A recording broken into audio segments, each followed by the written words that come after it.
vamos recapitular algumas coisas para a gente entender a igreja de Laodiceia. Laodiceia era uma cidade muito grande, populosa, da Ásia Menor, a cidade mais rica da Ásia Menor, a cidade mais forte, na área têxtil muito forte, muito poderosa na área têxtil, né? Na área de roupa. Também ela era muito forte também na área oftalmologia, né?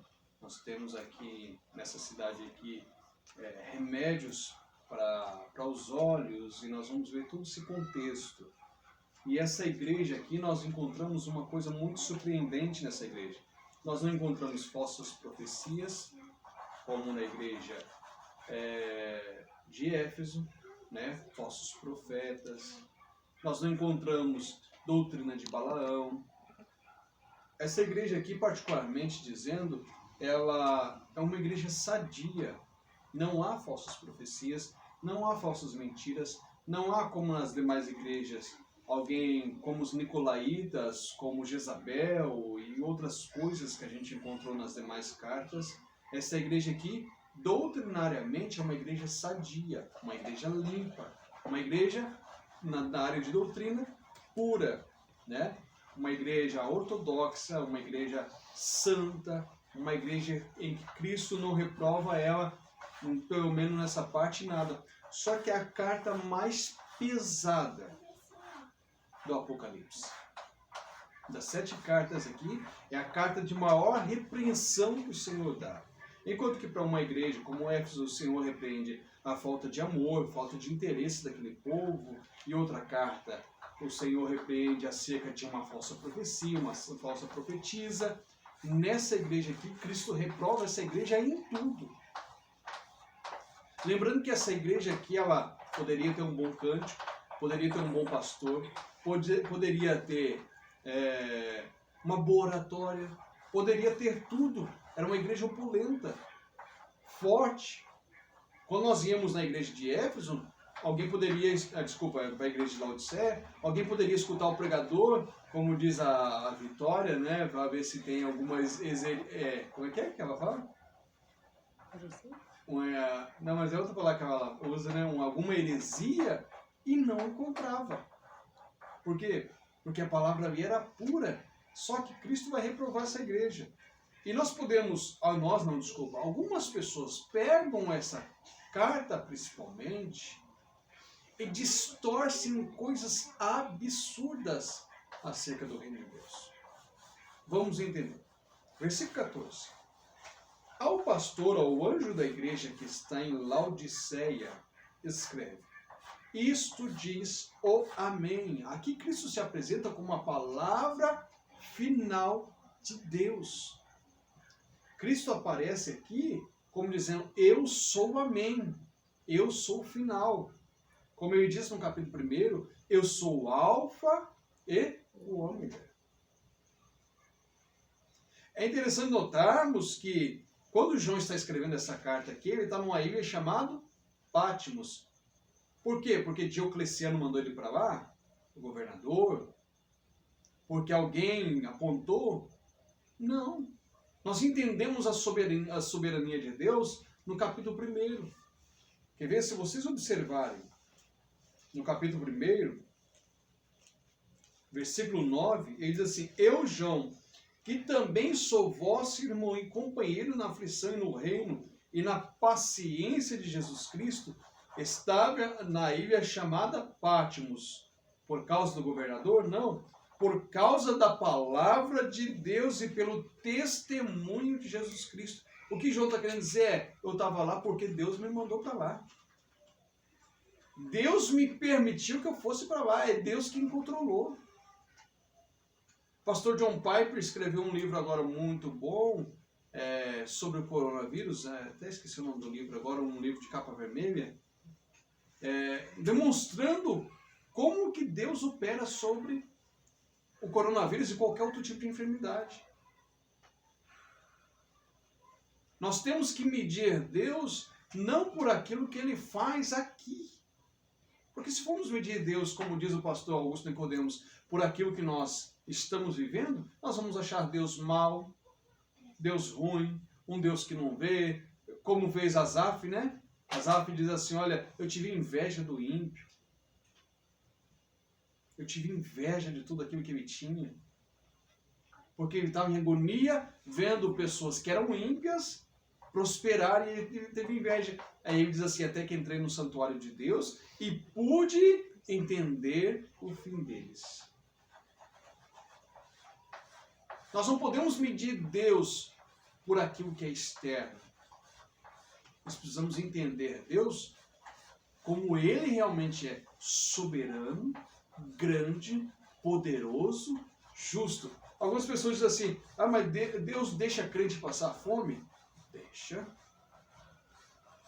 E alguém pega aquele versículo, irmã Ana Paula, que Davi diz assim, nunca viu o justo desamparado, nem só descendência mendigar o pão, dizendo, Deus não deixa. Deixa, tem um punhado de gente que eu conheço, que é cristão e passou necessidades. Deus deixa o cristão desempregado? Deixa. Mas por que Deus faz isso? Será que nós não temos que olhar para nós e dizermos por que nós estamos nessa situação?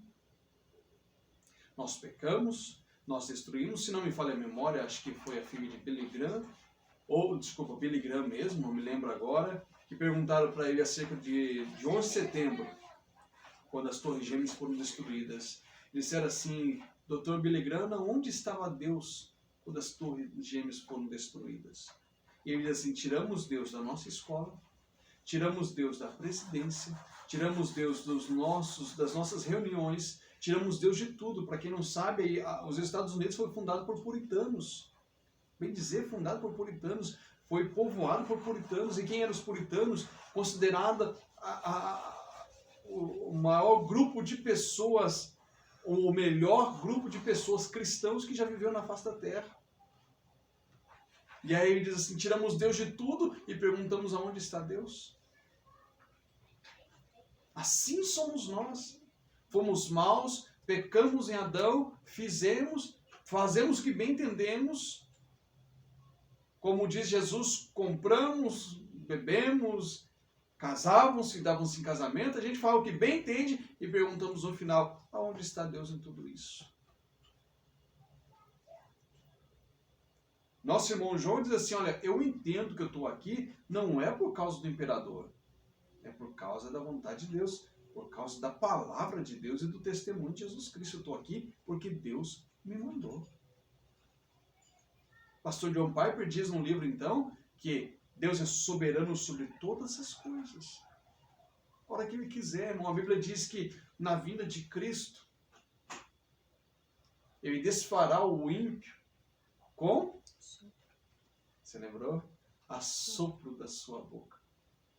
E acabou. O ímpio se desfará. Deus é soberano. Eu escutei uma coisa hoje de um pastor que há muitos anos atrás, já preguei algumas vezes sobre isso. E esse pastor disse assim, porque tem gente que diz que está com Satã no corpo, mas não é o diabo, porque o diabo é tão poderoso que se entrar no corpo de alguém pode destruir. Gente, aí parece que o diabo é tão poderoso que não pode entrar no corpo de uma pessoa e o Espírito Santo é menor que pode entrar. Deus é soberano. Aí nós medimos, e sabe o que é interessante? Eu escutei até o pastor Hernani Santos dizer uma coisa muito interessante há muito tempo atrás, um ano e pouco atrás, muito tempo não, 1 ano e pouco, 2 anos atrás. Nós tentamos medir Deus e colocar Deus como inimigo do diabo, desculpa. E Deus vai lutar, irmão Luciano, contra o diabo, por mim, não, a Bíblia não diz isso. A Bíblia diz que o diabo é meu inimigo e não inimigo de Deus. O diabo é meu inimigo. A Bíblia diz em Tiago que quando o diabo aparece na presença de Deus, ele treme. Ele treme. Ele treme de medo. Por quê? Porque Deus é soberano. E aí eu vejo pessoas orgulhosas dizendo assim, olha, como disse Voltaire, Deus não existe. Eu sou mais soberano que Deus. Eu faço isso, eu faço aquilo. Se Deus desfará o iníquo com assopro da sua boca, o que dirá nós? Quem somos nós diante da soberania de Deus? É isso que Cristo está dizendo para essa igreja. Então, isso diz o amém. Ele está dizendo, eu sou o amém de Deus. Eu sou a palavra final de Deus. Lembra que eu li esses dias para vocês em Filipenses? Ele deu um nome sobre todo nome. Para que ao nome de Jesus se dobre todo o joelho dos que estão nos céus e na terra. E toda língua confesse que Jesus Cristo é o Senhor, para a glória de Deus Pai. Colossenses 2,9 diz assim. Se vocês quiserem marcar lá, se houver alguma pergunta, meus irmãos podem me perguntar. Colossenses 2,9. Depois de Efésios, Filipenses, Colossenses.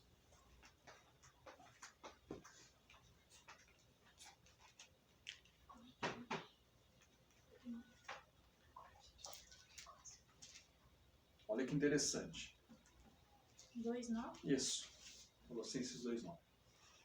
Porque nele, está dizendo de Cristo, em Jesus, habita corporalmente, ou no corpo de Jesus, habita toda a plenitude da divindade. Então Cristo não é, como as testemunhas de Jeová diz, um semideus. Nele está toda a plenitude da divindade. E continua dizendo assim, e estais, ou vocês devem estar, perfeitos nele, que é ele, a cabeça de todo principado e potestade. O que Paulo está querendo dizer aqui? Que ele é a cabeça de todo anjo, seja ele em pé, diante de Deus, ou anjo que está caído. Ele é a cabeça de tudo.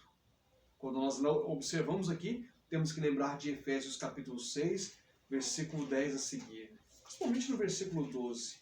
Vai dizer assim, olha, porque não temos que lutar, versículo 12, contra a carne e sangue, mas sim contra os principados, contra as potestades, contra os príncipes das trevas deste século, contra as hostes espirituais da maldade nos lugares celestiais. Lembrando que Tiago disse que o diabo, crês tu em Deus, fazes bem. Os demônios creem em Deus e estremece. Olha que coisa extraordinária, esse é o nosso Deus. Esse é o Cristo que andou num burrinho, mas hoje está no céu, em glória, acima de todo nome, para que o nome de Jesus se dobre os joelhos que estão nos céus, na terra e debaixo dela, e toda língua confesse que Jesus é o Cristo para a glória de Deus Pai. Ou Jesus é o Senhor. Então diz assim, isso diz o amém. A testemunha fiel e verdadeira. Por que Cristo diz então para essa igreja que ele é testemunha fiel e verdadeira? Porque a igreja de Laodiceia está vivendo uma mentira.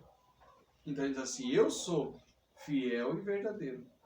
O que ele está dizendo para essa igreja aqui, Ana Paula, é, irmão Luciano, vocês são infiéis e são mentirosos. Aqui que eu disse que é perigoso porque as pessoas criam falsas doutrinas. O que diz na sua Bíblia, Daniela? O 15? Continua o verso 14, no final. Sim. O princípio da criação de Deus. A testemunha fiel e verdadeira, o princípio da criação de Deus. E o senhor Ana Paula? Princípio da criação de Deus. E agora? Cristo é o princípio da criação de Deus? E aí, Ana Paula, como é que a gente vai explicar isso? Jesus foi o primeiro a ser criado, como a testemunha de Jeová ensina, como a igreja de Deus, algumas igrejas chamadas igreja de Deus por aí ensina. Jesus é o princípio, ou seja, é o início da criação de Deus. E aí, como é que a gente vai explicar? Fala, Daniel. Daniel é Bíblia. Fala, Daniel.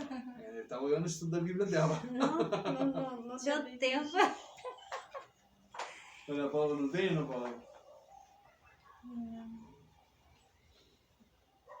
A palavra criação aqui, né? Princípio da criação de Deus, criação aqui significa arque, no original grego, da onde deriva a nossa palavra arquiteto.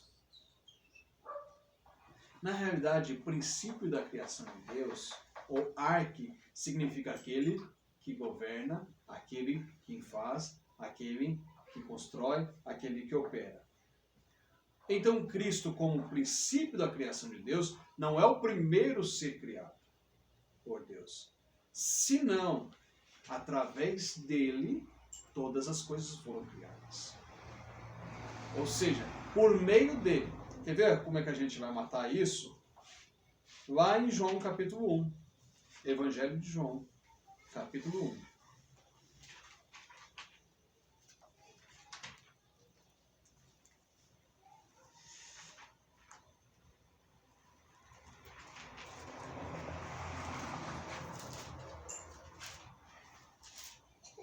Versículo 1. Evangelho de João 1.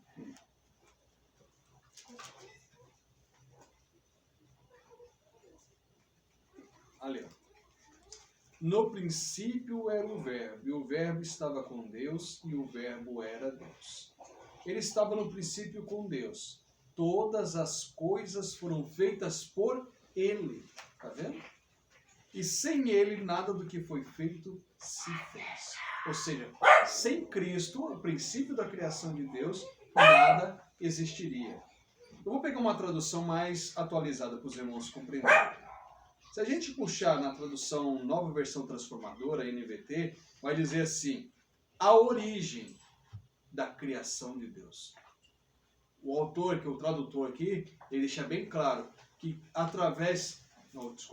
toda a criação originou por meio de Cristo. É isso que quer dizer.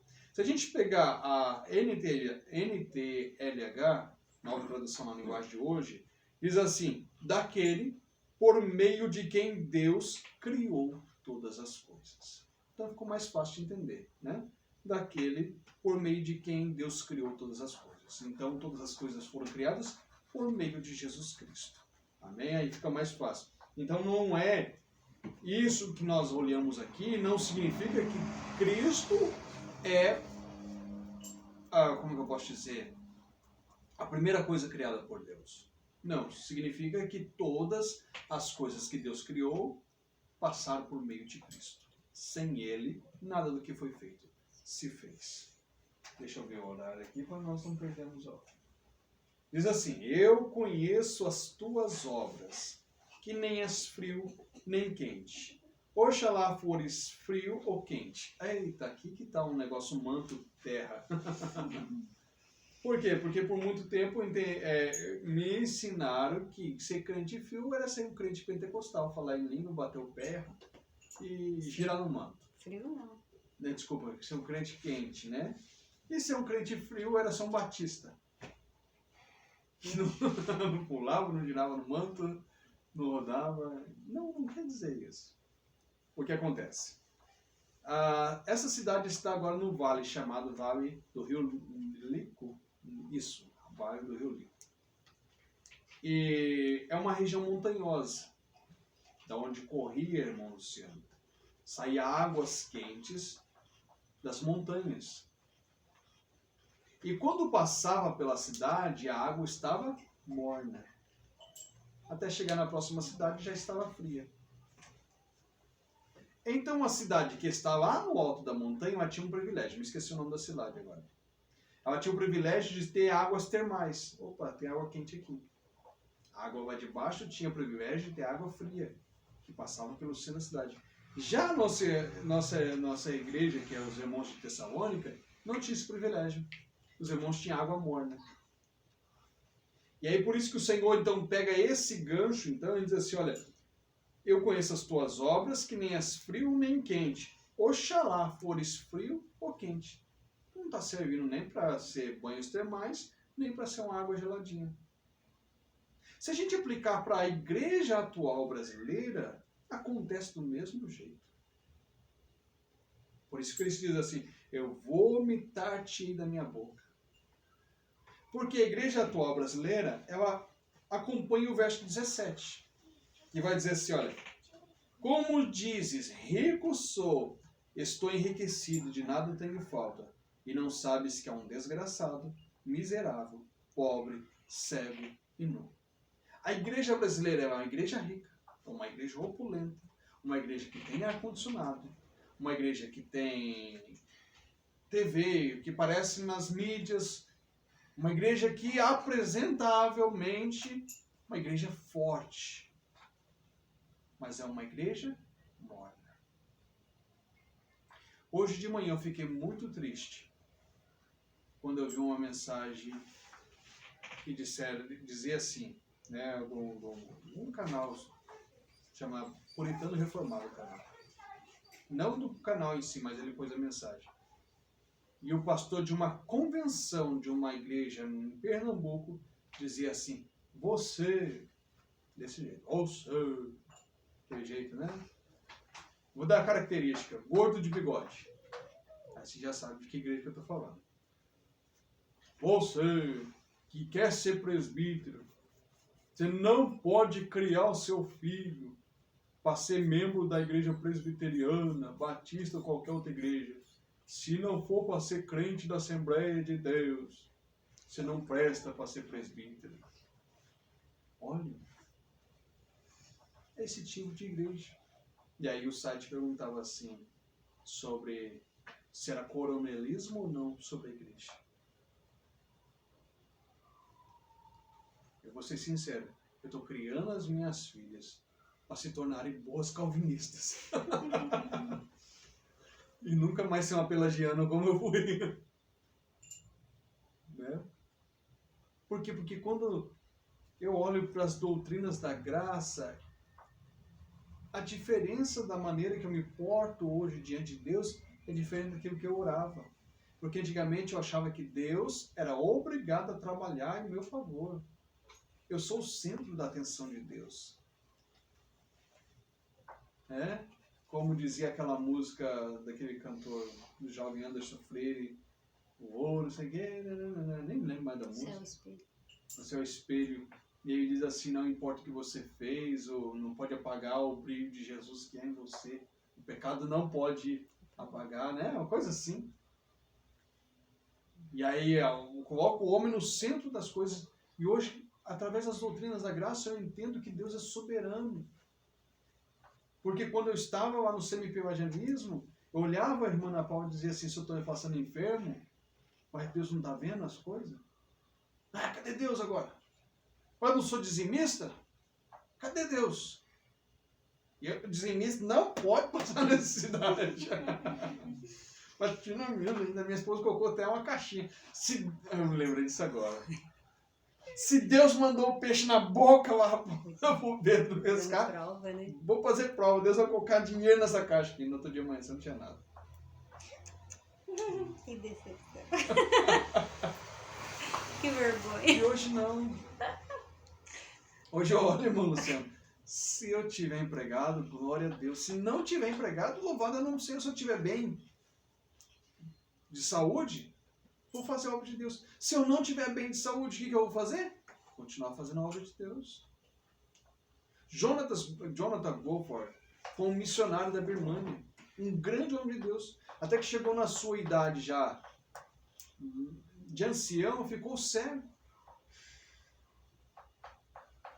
E ele poderia ter toda a oportunidade de reclamar com Deus. Eu servi o Senhor tantos anos no campo missionário, ganhei tantas almas, preguei, evangelizei, eu fiz. Mas sabe o que ele fez? Ele continuou escrevendo. Ele ditava a carta e a sua esposa escrevia para os demais missionários, incentivando a trabalhar mais e mais e mais por amor a Cristo. Hoje, quando eu olho para a soberania de Deus, eu entendo que Deus é soberano sobre todas as coisas. Não tem mais aquela preocupação, será que eu estou salvo, será que eu não estou salvo, será que eu estou salvo, será que eu não estou salvo? Aí, irmão Luciano, amanhecia salvo. Não, ou não amanhecia não salvo. Sonhei que eu estava brigando com o vizinho, com o irmão, meu irmão de carne, por exemplo, meu irmão, que eu discuti não sei com quem, que está errada. Aí eu levantava, Senhor, tem misericórdia, porque eu pequei contra o Senhor. E eu não sei se eu estou salvo ou não estou salvo. Perdi a salvação. Perdi a salvação. E a Bíblia diz que aquele que vem a mim de maneira nenhuma lança fora, né? Então eu tenho dito, eu tenho criado as minhas filhas para se tornarem boas cristãs. Agora, se eles vão para a Assembleia, na hora você vai para a Assembleia. Então, vai lá. Alô, Suji. Vai dar uns pulinhos. Vai dar uns pulinhos terra lá. Se elas forem, isso é independente, mas que carreguem a doutrina de Cristo dentro de si. Que olhem para Cristo como o Senhor da sua vida e não mais como empregado. Depois que eu aprendi, depois que me tornei um cristão verdadeiro, maturo, hoje eu sei a diferença de orar. Eu não oro mais para Deus, obrigando Deus, como se eu obrigasse Deus a alguma coisa, obrigando Deus, Deus, o Senhor tem que fazer. Não, eu oro para Deus dizendo, Senhor, muito obrigado pelo aquilo que o Senhor tem feito. Eu não sei, irmão, mas pedir.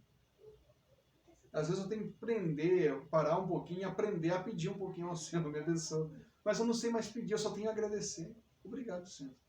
A única coisa que eu peço é perdão do meu pecado. Desse homem tão... Hoje me bateu, enquanto estava trabalhando, me bateu uma tristeza tão grande. Eu quero pedir perdão para minha esposa, para as minhas filhas, porque antes eu fui um homem tão rude, tão grosso, tão imaturo.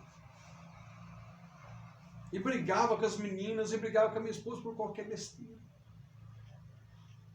E hoje, quando eu estava trabalhando, me bateu uma tristeza tão profunda de lembrar disso. Eu disse, Senhor, tem misericórdia de mim, porque eu sou um miserável. Eu me lembro de Paulo dizendo aos romanos, miserável homem que sou. Desculpa, aos coríntios, né? Miserável homem que sou. O bem que deveria fazer, não faço, o mal quando eu vi, já fiz. Eu sou miserável. E como diz o cântico do Reformado Som, né? A graça resgatou miserável como eu. Ah, se não fosse essa graça bendita, o que seríamos de nós? Eu aceitei, não. Ele me recebeu em seus braços de amor. Ele me predestinou para ser filho por adoção por meio de Jesus Cristo. Aleluia. Bendito é o nome do Senhor. E aí eu posso declarar como nós cantamos aqui, porque dele, por ele e para ele são todas as coisas.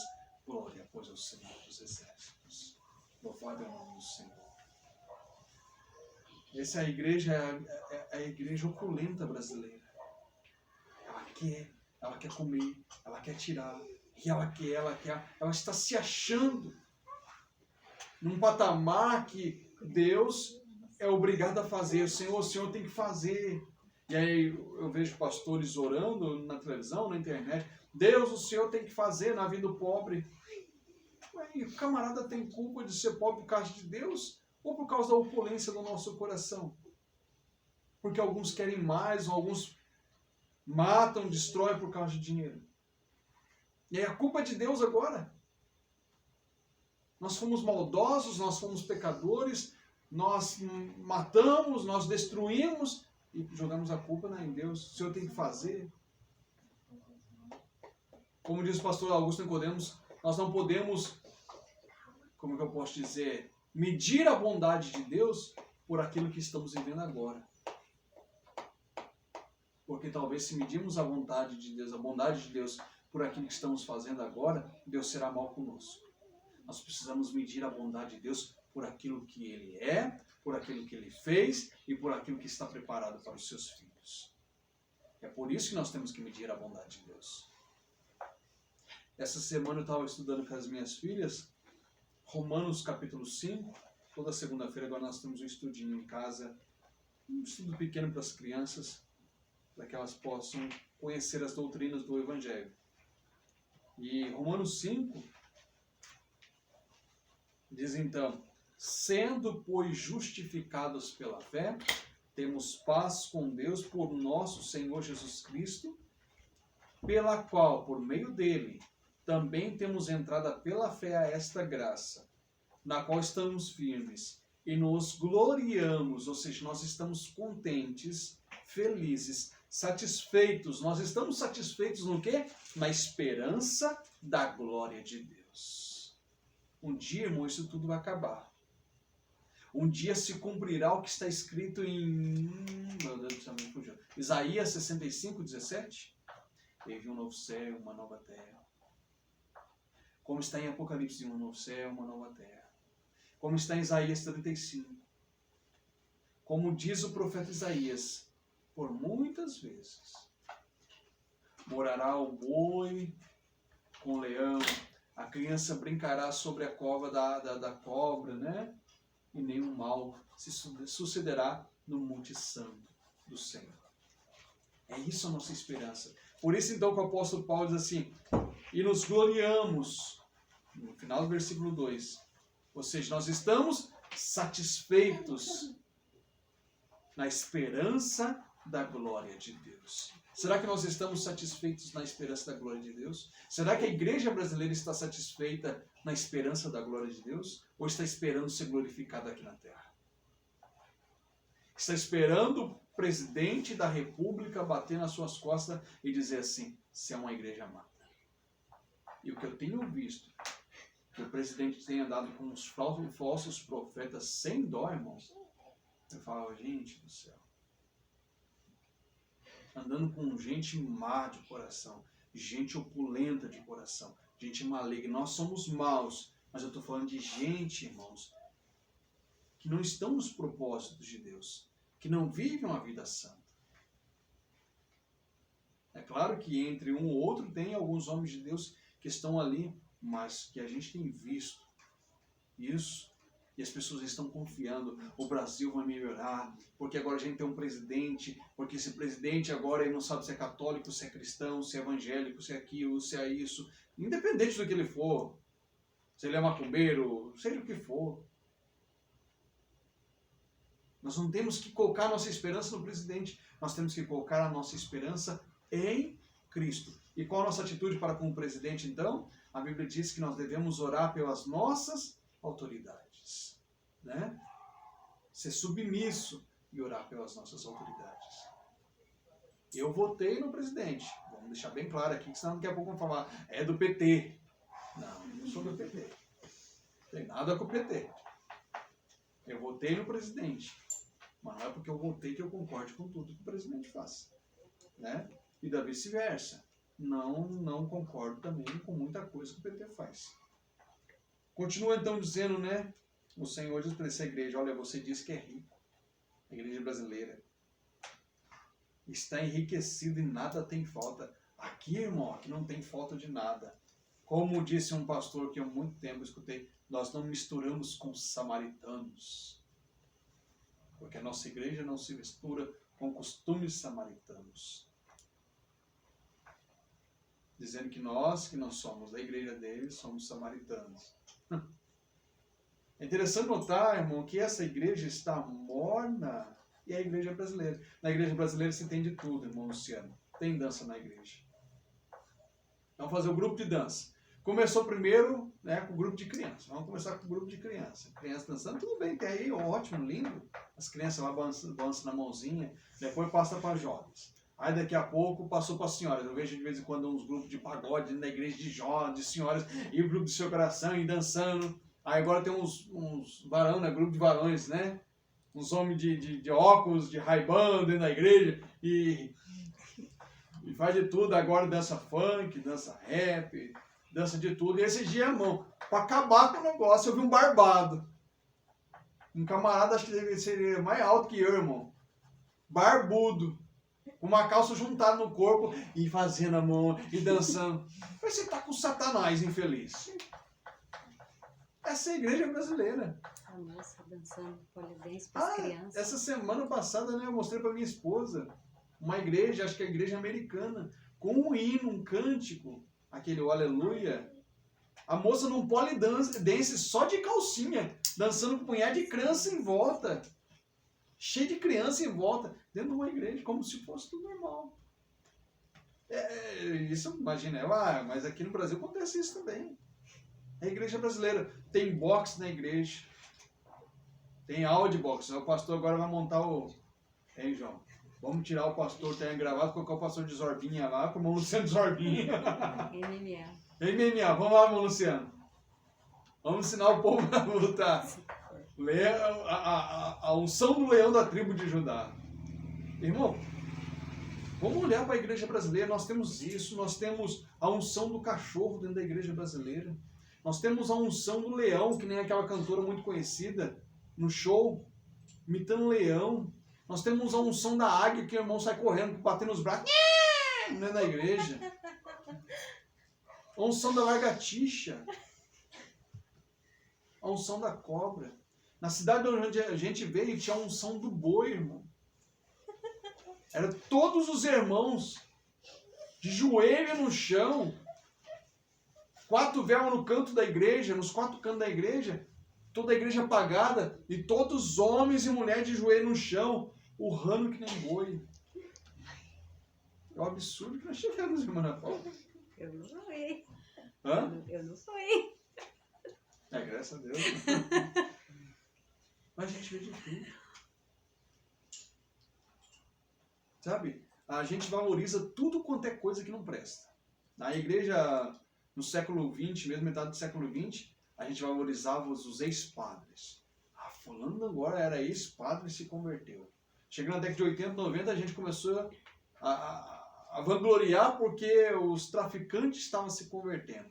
Aí, irmão, o convite na igreja era assim: venha para o culto domingo, pastor fulano vai estar pregando. Não. O convite é assim: venha no culto domingo, o ex-bandido, matador, deu 30 facadas, não sei quem, deu um rabo de arraio na polícia, sei quem, contava tudo, aí colocava o nome do camarada na frente. E a gente valoriza tudo isso. Enquanto que tem homens e mulheres de Deus sinceros que pecaram no passado. Não digo que foram santos, mas pecaram. Mas que foram bons maridos, boas donas de casa, boas mulheres, que chegam na igreja, que são transformados, impactados por Cristo, através da sua graça, são chamados, remidos, redimidos, e não serve. Ninguém vai colocar lá, irmão Luciano, venha ver pastor que trabalha na central arrancando o tecido todo dia. Venha ver pastor que trabalha no caminhão de coleta seletiva todo dia, de segunda a sábado. Ninguém quer ver. A gente só quer ver o ex. E quanto mais ruim, mais chama atenção, irmão. Ou quanto mais longe, melhor. É. Pastor. Camarada veio das Arábia. Aí vem das Arábia falando português.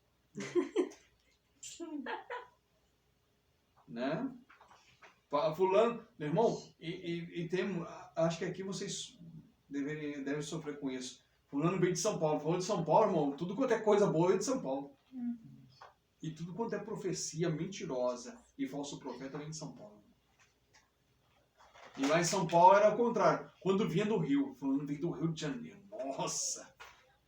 Ixi, esse é da Giraia. Ah, irmã. Irmão, eu preciso dizer uma coisa que está me incomodando o dia todo hoje. Eu falei, Jesus. Eu preciso dizer, irmão. As pessoas não estão contentes em servir a Cristo. As mulheres não estão contentes de cumprir o seu papel. Qual o papel da mulher cristã? Dá uma olhadinha em Provérbios. O papel da mulher cristã é aparecer na igreja. Irmão, todo mundo quer chegar na igreja e parece que os cargos da igreja são como algo que merecimento. Você trabalhou um pouquinho? Operador. Trabalhou um pouquinho? Diácono. Trabalhou um pouquinho? Presbítero. Trabalhou um pouquinho? Evangelista. Trabalhou um pouquinho? Pastor. Depois, bispo. Depois, apóstolo. Depois, semideus. Depois, irmão, está divinizado. É o santo fulano. E nós precisamos entender, irmão, que cargos são para servir. E só pode servir quem foi chamado. As mulheres não estão contentes mais em ser, como disse Paulo, boas donas de casa, quando Paulo escreve Timóteo. Elas não estão contentes mais em receber esse grande ministério que Deus deu às mulheres. É um grande ministério. Sabe, irmão Luciano, irmã Ana Paula, um grande ministério que Deus deu às mulheres. Serem boas donas de casa, criar os filhos na admoestação do Senhor. Cuidar do marido. Os homens não estão mais contentes, satisfeitos em ser o provedor, o protetor, o sacerdote do lar, o intercessor do lar. E a gente vai arrumando coisa. Não, mas se eu não for para a igreja, não for reconhecido. Reconhecido o quê? Reconhecido o quê? Não, se eu não for na igreja, vai ficar uns 10 anos e não ser reconhecido alguma coisa, eu não fico mais nessa igreja. Eu vou para outra igreja lá e assim, sabe o que está acontecendo? Vai pingando. Minha esposa e eu, a gente já viu muito isso. Aí pingando ali, pingando aqui. Irmãos que chegaram para nós dizendo assim, olha, fulano me chamou para a igreja dele porque aqui eu sou cooperador, aqui eu estou trabalhando, e lá eu vou ser... Pô, irmão, não vai ser nada. Isso não faz efeito nenhum nos céus. Minha esposa pode ser bispa, apostila, seja o que for. Mas se não cumpre o papel do lar, como diz a Bíblia, como mulher de Deus, ela está reprovada. Eu posso ser o pastor, o presbítero, o ancião, o apóstolo, fulano, beltrano, mas se eu não cumpro aquilo que a Bíblia diz, como protetor, provedor, sacerdote, intercessor do meu lar, eu sou reprovado. E a Bíblia diz que aquele que não sabe cuidar da sua família, não pode cuidar da igreja de Deus. Olha que interessante isso. Vamos continuar. Eu estou só citando alguns fatos que a gente está observando na igreja brasileira. Deixa eu olhar o horário.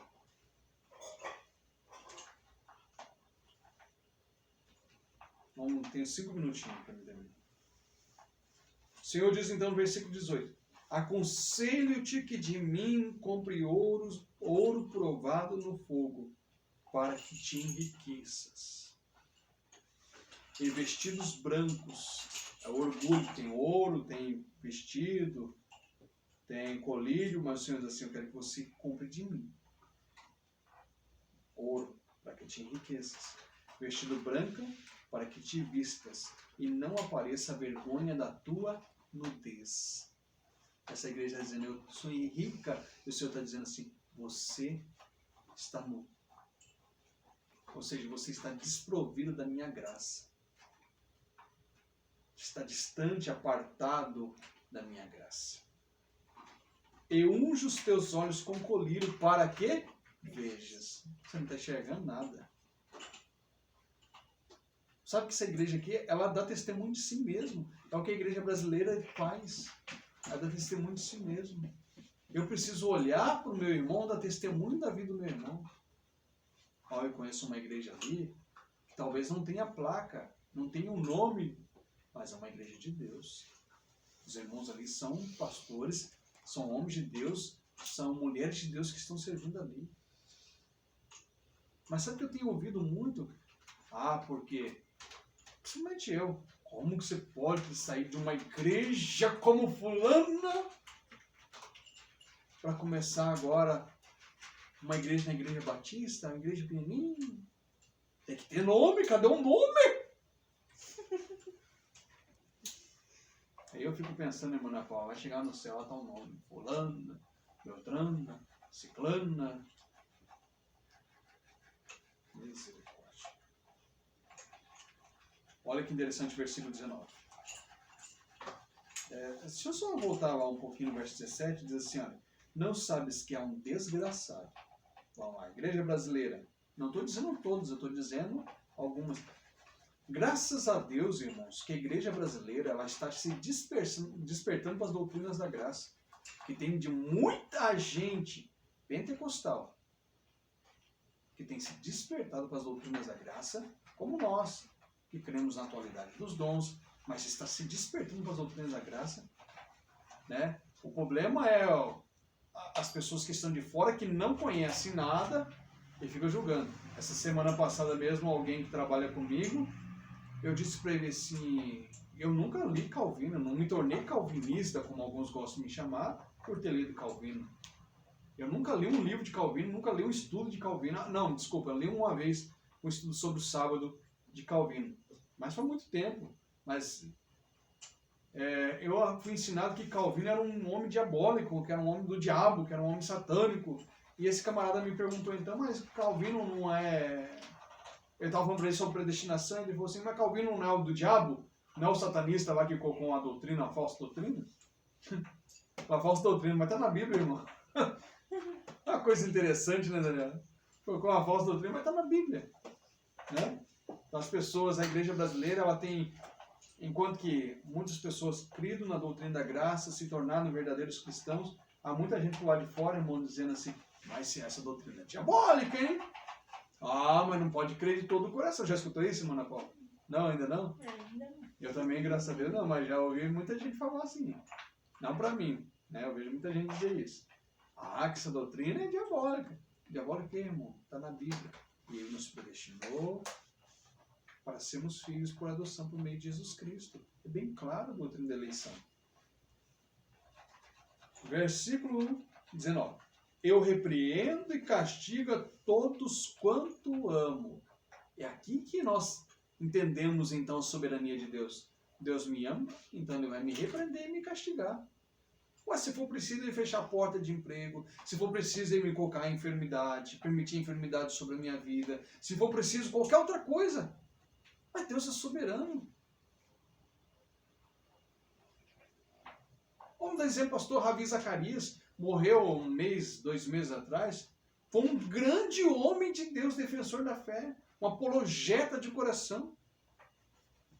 Descobriu, foi fazer uma cirurgia, não lembro se é uma hérnia, alguma coisa assim, e quando o médico abriu, descobriu câncer alastrado. O médico mandou para casa e disse assim, olha, não há o que fazer. Vai para casa, uma semana depois o homem morreu. Até então o homem não sentia dor, não sentia nada, ele foi fazer uma, não sei se foi da coluna, alguma coisa assim, mas era uma cirurgia não muito complicada, né? Mas quando o médico abriu, viu o câncer alastrado todo. E aí, quando ele recebeu a notícia, uma semana depois ele morre. E poderia reclamar, dizer, ah, Deus não se otava. Pastor John Piper teve câncer de próstata. E tantos outros homens de Deus que sofrem, que sofreram.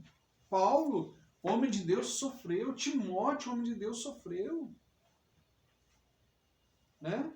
Pessoas que confiam em Deus não por aquilo que Deus faz, mas por aquilo que Deus é.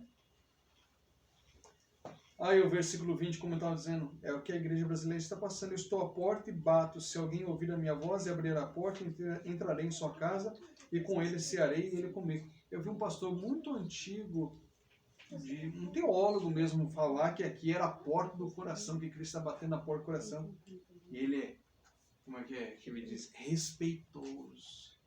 Olha, você... Meu Deus do céu. Como é que o senhor, pastor, mais de 60 anos de pastor, 50 anos como teólogo, que trabalhou na NASA, fala uma besteira dessa? Cristo vem, bate, Ana Paula. É educadinho. Não, ele está falando da porta da igreja aqui mesmo. Eu estou para fora da igreja. Ele está dizendo para a igreja. Né?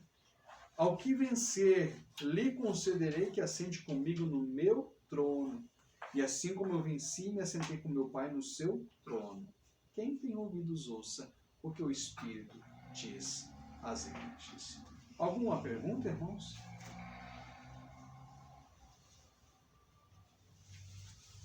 Amém? Vamos orar então.